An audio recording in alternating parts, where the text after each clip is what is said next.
Voltage আছে, DC voltage আছে। এই ভোল্টেজগুলো মাপা জোপার জন্য আমাদের আসসালামু আলাইকুম, কেমন আছেন সবাই? আশা করছি ভালো আছেন। বরাবরের মতো আমি সাইফুল ইসলাম আবার আপনাদের মাঝে হাজির হলাম নতুন আরেকটি ভিডিও নিয়ে। আজকে ভিডিওতে এমন কিছু কাজ আপনাদেরকে দিব, যে কাজগুলো যদি আপনারা দেখতে পারেন শুরু থেকে শেষ পর্যন্ত, তাহলে আপনাদের কোথাও কাজ শিখতে যাইতে হবে না, কোনো উস্তাদ লাগবে না। যদি ব্রেনটে গাইতে রাখতে পারেন, আজকে এমনভাবে কাজটা বোঝাবো যে আপনারা ভিডিও দেখলে আপনারা কাজ শিখতে পারবেন। চলেন চলে যাই কাজে। আজকে আমরা সর্বপ্রথম এই মিটার সম্বন্ধে বোঝাবো। এখানে আমরা যারা আছি, এখানে অনেক ভাইরাই আসছে বিভিন্ন জায়গা থেকে তারা কাজ শেখার জন্য। আসলে অনেক ভিডিওতে অনেকেরই পরিচয় করাই দিছি, আসলে সব ভিডিওতে পরিচয় করানোটা ঠিক না। তো আজকে যারা আসছে কাজ শেখার জন্য তাদেরকে মিটার সম্বন্ধে হালকা পাতলা কিছু ধারণা দিব। এরপরে আমরা যাব এই সার্কিটে, যে আসলে সার্কিটের যে গোড়া পাস সম্বন্ধে, মসফেট সম্বন্ধে, এগুলা বিষয় আজকে আপনাদের সামনে এই কাজগুলো দেখাবো। তো আমি সর্বপ্রথম তাদেরকে জিজ্ঞেস করবো যে মিটার সম্বন্ধে কে কীরকম বোঝে। আপনারা কি মিটার সম্বন্ধে কোনো কিছু বুঝেন? না না, আমরা বুঝি না, কিছুই বুঝেন না? একটু বুঝি, হালকা কিছু বুঝি, হালকা কিছু বোঝে। এখন আমরা যদি এই কাজগুলা করতে যাই, তাহলে আমাদের অস্ত্র কি জানেন? মিটার। আমাদের অস্ত্র হয়েছে মিটার। এই মিটার যদি আমরা না বুঝি, তাহলে এই কাজগুলো আমরা করতে পারবো না। আমরা এই কাজগুলি করতে গেলে সর্বপ্রথম আমাদের এই মিটারগুলো বুঝতে হবে, যে মিটারে কি বলতেছে, কোন পার্সেন্ট কি কথা বলতেছে, এগুলো আমাদের বোঝার দরকার। এখন আমরা এই যে কাজগুলো করতেছি, এই যে বিএলডিসি মোটর এবং কন্ট্রোলার, এগুলো কিন্তু একটা কারেন্ট দিয়ে চলে, তাই না? যেহেতু কারেন্ট দিয়ে চলে, এটা হলো ডিসি কারেন্ট। ডিসি কারেন্ট যেহেতু আছে, এখানে ভোল্টেজ আছে, ডিসি ভোল্টেজ আছে। এই ভোল্টেজগুলো মাপা জোপার জন্য আমাদের মিটার প্রয়োজন।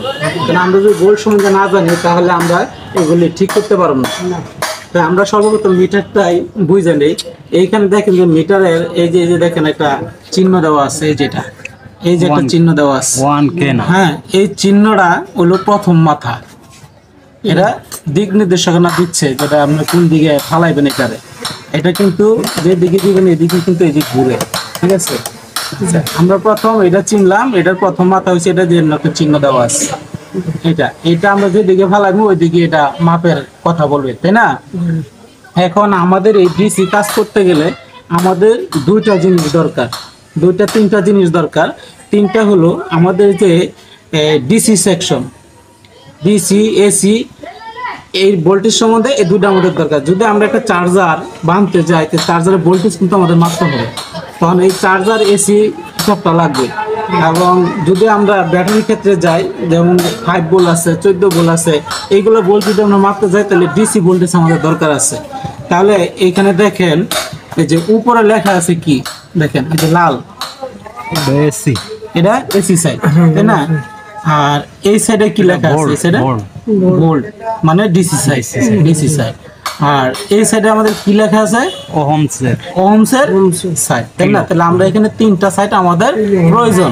এখান থেকে তিনটা সাইড থেকে একটা সাইডে যদি আমরা বাদ দিই, তাহলে আমরা কাজ করতে পারবো না। নিচে আছে এম্পিয়ার, এটা আমাদের প্রয়োজন পড়ে না। তা আমরা এই কাজগুলি করতে গেলে আমাদের যে জিনিসগুলি প্রয়োজন, সেটি আমাদের শিক্ষা দরকার আছে, তাই না? তাহলে আমরা যদি এই মিটার দিয়ে যদি আমরা কোনো কিছু মাপতে যাই, যেমন একটা তার যদি মাপতে যাই, সেই তারটা কি আসলে ভিতরে লিকেজ আছে কিনা, না ভালো আছে, সেই জিনিসটা চেক করার জন্য আমরা 1 ওহমসে ফালাইতে পারি। যদি 1 ওহমসে আমাদের এটা ফালানোর পরে যদি আমাদের কাটাটা ডাইরেক্ট শু করে, তাহলে আমরা বুঝতে পারবো এই মাথা ওই মাথা পর্যন্ত তারটা আমার ঠিক আছে। আচ্ছা, আর যদি আমরা পার্টস মাপতে যাই, সেইখানে কিন্তু আমাদের এই ওহমসের সাইডটাই লাগবে। এবং প্রয়োজন বেশি অনকেতে ফেলাই আমরা বিভিন্ন পার্টস আমরা মাপ করি। এখন দেখা গেছে আমরা একটা চার্জারটা বাঁধছি 60 ভোল্ট। 60 ভোল্ট বাঁধার পরে এটা ক্যাপাসিটার বা আপনার ডায়োড সার্কিট, এগুলা ফিটিং এর আগে যে আপনি যে কোডটা রেডি করছেন, কোডটা রেডি করার পরে আপনি এটা মাপ দিবেন যে এসি ঢুকবে এবং এসি আউটপুট করবে। আমার এখানে কত ভোল্ট আউটপুট করতেছে? আমার তো 220 এসি আমি ঢুকাইছি, ইন করছি। ইন করার পরে তো আমার আবার এসি এটা কিন্তু আউটপুট হচ্ছে, যে পর্যন্ত আমি ডায়োড সার্কিট না লাগাবো, তাহলে ওখানে আমার কত ভোল্ট আউটপুট হচ্ছে এসি, সেটা মাপতে গেলে আমাদের এই এসি সেটটা দরকার, এসি ভোল্টেজ দরকার। আচ্ছা, আমরা ওই চার্জারটা কমপ্লিট করার পরে যখন ডায়োড সার্কিট আমরা আউটপুট এসিটা ইন করবো ডায়োড সার্কিটে, তখন কিন্তু আমাদের ডিসি একটা ভোল্টেজ আউটপুট হবে, তখন সেটা মাপতে গেলে আমাদের ডিসি সেটটা দরকার। এখন এখানে মাঝখানে আমি আরেকটু কথা বলি, আপনি যদি এই যে এসিতে ফেলায় যদি ডিসি মাপতে যান তাহলে কিন্তু মিটারটা নষ্ট হবে, এবং যদি ডিসিতে ফেলায় এসিতে মাপতে যান তাহলেও কিন্তু মিটারটা নষ্ট হয়ে যাবে। আমাদের খেয়াল রাখতে হবে যে আমরা যে ভোল্টেজ মাপ দেবো অবশ্যই আমাদের এটা খেয়াল রাখতে হবে যে আমরা কি এসি মাপতেছি না ডিসি মাপতেছি, এবং ওমসে ফেলাও কিন্তু এটা মাপা যাবে না, ফার্স্ট করে মিটারটা কেটে যাবে, একটু সতর্ক থাকতে হবে। আচ্ছা, এখানে আমরা ভোল্টেজ সম্বন্ধে যদি আমরা জানতে চাই যে এখানে ভোল্টেজটা আসলে আমাদের শুরু কোথায় থেকে, সেটা জানার দরকার আছে না? অবশ্যই। ধরেন আমি এসি ভোল্টে ফেলাইলাম, এসিতে ফেলাইছি, ঠিক আছে, এসি এখানে কত আছে? 50। এইখানে কত আছে? 80। না না 79, দেখে লন আন্তাজি করে 80 ভোল্ট। না না, আচ্ছা, তাহলে এখানে 10 ভোল্টে ফেলাইছি এসি, 10 ভোল্টে যেহেতু ফেলাইছি, আসলে এই 10 ভোল্ট আনো কোথায় আছে আমরা তো জানি না, জানার দরকার না? আচ্ছা, জানার দরকার যদি হয় তাহলে দেখেন এই যে এখানে 3টা শূন্য আছে, এই যে 3টা শূন্য মানে দেখতে পাচ্ছেন 3টা শূন্য। আচ্ছা, এখন আমি ফালাইছি কত? 10, এসি 10-এ ফালাইছি। আচ্ছা, 10 ভোল্ট আমার কোথায় আসবে? এই যে 10 ভোল্ট নিচে দেখছেন, নিচে এই সিরিয়ালের নিচ দিয়া হলো এখানে 10 ভোল্ট। এখন আমি 10 ভোল্ট মাপি, তাহলে এম থেকে আমার এই পর্যন্ত যদি কাটাটা আসে তাহলে আমি 10 ভোল্ট পাবো, আর যদি এটা থেকে কম আসে তাহলে কম পাবো। সেই কমটা আমরা কেমনে বুঝবো? এই যে জিরোর নিচে যে একটা মোড়া দাগ আছে দেখেন, লাল লাল, হ্যাঁ লাল লাল খেয়াল করেন, বা আপনার উপরে কালোটা খেয়াল করেন, এইখান থেকে এই যে এই পর্যন্ত 2 ভোল্ট, এই যে মোড়া দাগটা পর্যন্ত 2 ভোল্ট, এবং এই যে মাঝখানে যে মোড়া দাগটা আছে এই পর্যন্ত 1 ভোল্ট, এই মাথা থেকে মাঝখানে মোড়া দাগ পর্যন্ত 1 ভোল্ট, আর এখান থেকে এনো আরেক ভোল্ট, এই হলো মোট 2 ভোল্ট।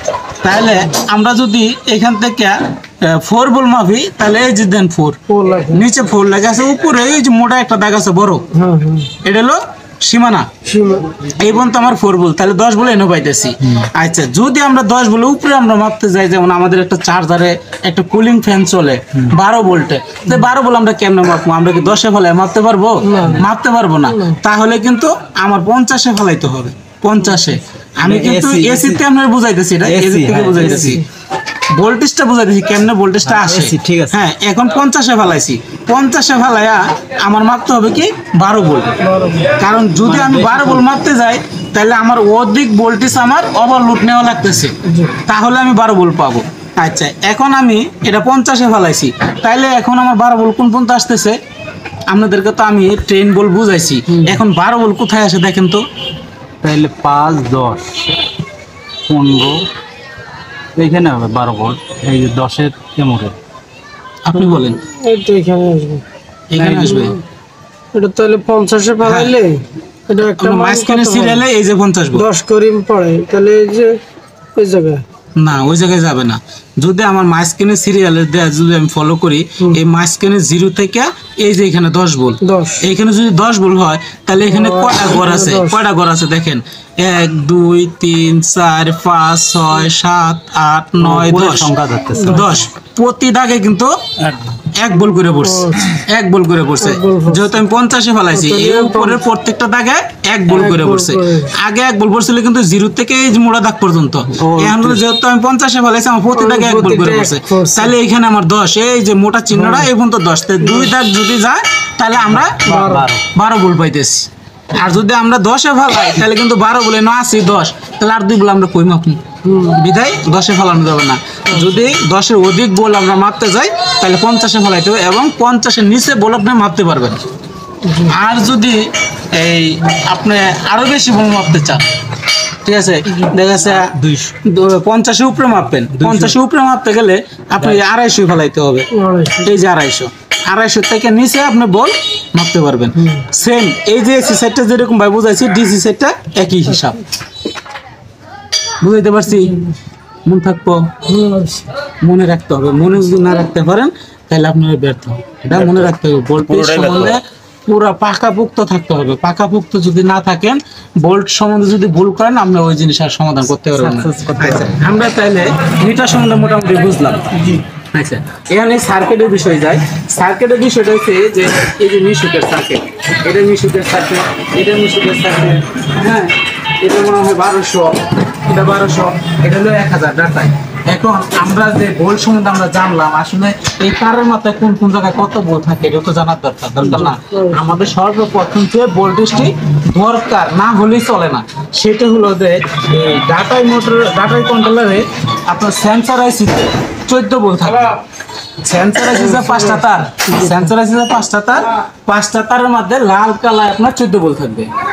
এটা হলো ডাটাই 1000, মনে রাখবেন। আর 1200 সেন্সর আইসির যে 5টা লাইন আছে, তার লাল কালার থাকবে 5 ভোল্ট। মিশুকের যে সেন্সর আইসির 5টা তার আছে, ওখানে লাল কালার থাকবে 5 ভোল্ট। এবং রিক্সা, ভ্যান, যা যত কন্ট্রোলার আছে সবগুলোর ভিতরে 5 ভোল্ট থাকবে। পিকআপে লাল কালার 5 ভোল্ট, সেন্সর আইসি 5 ভোল্ট, একমাত্র ডাটা 1000 থাকবে 14 ভোল্ট। এখন একটা কন্ট্রোলার চলতেছে না, মাপ দিতেছে, সবই ঠিক আছে, গাড়ি চলতেছে না, কেন আমরা তো বোল্ট সম্বন্ধে জানি না, কেন আসলে বোল্ট আছে কিনা সেটা তো আমরা জানি না। আমাদের বোল্টগুলো মাপ দিতে হবে। অনেক সময় 5 ভোল্ট গ্যাপ খায়, 14 ভোল্ট গ্যাপ খায়। এই একটা জিনিস দেখবেন যে কন্ট্রোলার স্টার্টই হচ্ছে না, যদি স্টার্ট না হয় তাহলে আমরা 5 ভোল্ট পাবেন কোথায়? পাইবেন না। যে আমরা 5 ভোল্ট পাইতেছি না। আচ্ছা, 5 ভোল্ট তারের মাথায় নাই, তাহলে আমরা কি করব? এই যে কন্ট্রোলার যে একটা লাল তার আছে, আর একটা যে চাবির তার আছে, এই যে চাবির তার, আমরা কি করব? ওয়ারিং বাদ দিব। ওয়ারিং বাদ দিয়া এই চাবির তারটা টানতে ছিঁড়ে লাল তারের সাথে জয়েন করে এই কন্ট্রোলারটা আমি ডাইরেক্ট স্টার্ট করব। ডাইরেক্ট স্টার্ট করার পর আমার ভোল্টেজ আসতেছে না, তাহলে কি করণীয় আছে? আমাদের এখানে প্লাস মাইনাস এর যে 48 ভোল্ট বা 60 ভোল্ট আদৌ কি কন্ট্রোলারে ঢুকছে কিনা সেটা কিন্তু আমাদের খুঁজতে হবে। ব্যাটারি কালেকশন ছিঁড়া থাকতে পারে, একটা নাট লুজ থাকতে পারে, ওখান থেকে যদি আপনার কন্ট্রোলারে ভোল্টেজ না আসে তাহলে তো আপনি 5 ভোল্ট পাবেন না। আপনার সবই ঠিক আছে, ভোল্টেজ মধ্যে সবই ঢুকছে, তখনও আমরা 5 ভোল্ট পাইতেছি। লাস্টে আমাদের যদি এই ডাটা 1000 কন্ট্রোলার হয়, তাহলে এই আইসিটা চেঞ্জ করে দিবেন। চেঞ্জ করে দিলে আপনার 5 ভোল্ট অটোমেটিকলি চলে আসবে। কিন্তু 5 ভোল্ট যা নাই, এটা কিন্তু ধাপে ধাপে আপনার পরীক্ষা করতে হবে। কারণ হচ্ছে একটা তার যদি ছিঁড়া থাকে, একটা নাট লুজ থাকে, যদি কন্ট্রোল স্টার্ট না হয়, তাহলে এই 5 ভোল্ট আসবে না। ওই সাইডগুলো সম্পূর্ণ পরীক্ষা করার পরে লাস্টে এই একটা কন্ট্রোলার আপনি কি করবেন? আপনার টেবিলে নেবেন। আপনি টেবিলে নিয়ে আপনার চার্জার থেকে লাইন দিবেন। ব্যাটারি বাদ, ব্যাটারি ভালো না, ওয়ারিং ভালো না, এটা ভালো না, আমি সব বাদ দিলাম। আমি এই কন্ট্রোলারটা টেবিলের উপরে আমি দুটার মধ্যে চার্জার থেকে লাইন দিলাম, লাইন দিয়ে দেখবো আমার এখানে 5 ভোল্ট আছে কিনা। না, তারপরেও 5 ভোল্ট নাই, তখন আমাদের এই আইসিটা চেঞ্জ করে দিলে 1000 যে কন্ট্রোলারগুলো আছে প্রত্যেকটা এই আইসিটা চেঞ্জ করলে 5 ভোল্ট 100% হবে। তো দর্শক দেখতে পাচ্ছেন যে আসলে আমি যেভাবে কাজগুলো তাদেরকে বোঝাচ্ছি, আশা করি আমাদের কাছে যারা আসবেন সবাইকে আমি এইভাবেই কাজ বুঝিয়ে থাকি। আপনারা ভিডিও দেখতেছেন কষ্ট করে, আমি কষ্ট করে ভিডিও তৈরি করতেছি। আসলে একটা ভিডিও তৈরি করা অনেক কষ্ট, আর এই কষ্টটা কখন সার্থকতা পাই? যখন আপনারা ভিডিওগুলো শুরু থেকে শেষ পর্যন্ত দেখেন, তখন আমরা মনটা খুশি হয় যে না, আমরা কষ্ট করে ভিডিও বানাইছি, অনেকে ভিডিওগুলো দেখছে। তো আপনার ভিডিওগুলো স্কিপ করবেন না, শুরু থেকে শেষ পর্যন্ত দেখবেন, তাহলে আপনারা অনেক কিছু শিখতে পারবেন। অবশেষে আরেকটি কথা বলি যে যদি কারো মনে চায় যে না আমাদের এখানে কাজ শিখতে আসতে পারেন, কোনো সমস্যা নাই, থাকা খাওয়ার ব্যবস্থা আছে। আর প্রত্যেকটা ভিডিওতে আমার নাম্বার দেওয়া আছে, সেই নাম্বার আপনারা যোগাযোগ করতে পারবেন। যোগাযোগ করে আমার সাথে তারপরে আপনারা আসবেন। আর এইখানে যারা আসতেছে আল্লাহ রহমতে, আমার এখানে যে ট্রেনিংটা এটা 1 মাস, কেউ থাকে 15 দিন, কেউ 10 দিন, কেউ 20 দিন, যার মাথায় যেরকম ধরে ওরকম ভাবেই থাকে। তা আমি তো ভাইদের সাথে একটু কথা বলি যে আপনারা যে এই যে আসছেন, আসলে কি এখানে শেখার মতো কিছু পাইছেন? অবশ্যই আছে কিছু শেখার মতো। আচ্ছা, যদি কিছু শেখার মতো থাকে না, অনেকেই হতাশা ভোগ করে যে আমরা টাকা পয়সা খরচ করে অনেক জায়গায় যাওয়ার পরে অনেকে কাজ কাম শিখায় না, বোয়াবাজি করে টাকা নেয়। দেখেন আমার কাছে অনেকেই কমেন্ট করছে বা ফোন দিছে, ভাই অমুক জায়গায় গেছিলাম, আমাদেরকে লগে খাড়া করা এলাকায় কাজ করতে দেয় না, ধরতে দেয় না, কোনো কিছু শিখায় না, বুবল লাগান থেকে দাঁড়ায় থেকে। আসলে এইভাবে কাজ শিখাবে না, কাজ বুঝে নিতে হবে এবং বুঝার পর এই কাজগুলো নিজে ঘর হাতে করতে হবে। যদি নিজেরা করতে পারেন তাহলে কাজগুলো মাথায় ঢুকবে। আপনারা এই যে আসছেন, আজকে এই পর্যন্ত কি কি কাজ করছেন একটু বলবেন? মোটর, চার্জার, মোটর কি কয়েল বাঁধতে পারেন? হ্যাঁ, আচ্ছা, চার্জারও বাঁধতে পারেন। এখন ওয়ারিংও কমপ্লিট। যাক ইনশাল্লাহ। আপনি ভাই? যে আমি চার্জার কমপ্লিট করছি, এখন আমার বাইরের কাজগুলো দেখতেছি, মোটরটা যে আসলে কোন কোন রোগ নিয়ে গাড়ি আসতেছে। দর্শক এখানে আরেকটি কথা যেটা আসলে ভাই মনে করে দিছে, যে আমরা যদি রোগ সম্বন্ধে না জানি তাহলে এই কাজগুলো আমরা করতে পারবো না। একটা গাড়ি আসছে, সেই গাড়িতে বলতেছে ভাই পিক আপে কাজ করতেছে না, সবই ভালো আছে, পিক আপে কাজ করতেছে না। আসলে পিক আপ তো একটা ক্ষুদ্র জিনিস, এটা গাড়িটা রানিং করে, হ্যাঁ এটা পিক আপে কাজ করতেছে না, তাহলে কি পিক আপ পাল্টালে কি গাড়ি চলবে? চলবে না। এই রূপটা ধরতে হবে যে আসলে মূলত সমস্যাটা কোথায়। এখানে কন্ট্রোলের সমস্যা হইতে পারে, এখানে মোটর সমস্যা হইতে পারে, ওয়ারিং সমস্যা হইতে পারে, বা ব্যাটারির সমস্যা হইতে পারে, বিভিন্ন কালেকশন আছে। আসলে আপনারা যখনই কাজ করবেন, রোগগুলা যখন ধরতে পারবেন তখন আপনার কাজ করা একদম সহজ হবে। যখন রোগ ধরতে পারবেন না তখন কানার মতো খেলে আতেবেন, এটা আতেবেন, ওটা আতেবেন, কোনো লাভ নাই। আর বেশিরভাগ আমি বলবো যে আপনারা ভালো একজন টেকনিশিয়ানের কাছে যাবেন, যে কাজ শিখবেন, ওনারা যেভাবে আপনাদেরকে শিখাবে ওইভাবে কাজ করবেন, না যায় না কোনো কাজের ক্ষতি করবেন না, এটা অনুরোধ আপনাদের কাছে। তো আজকে আপনাদের কাছে আর বেশি কিছু দিতে পারছি না, আজকে এই পর্যন্তই। সবাই ভালো থাকবেন, সুস্থ থাকবেন এই কামনা করছি। আল্লাহ হাফেজ, আসসালামু আলাইকুম।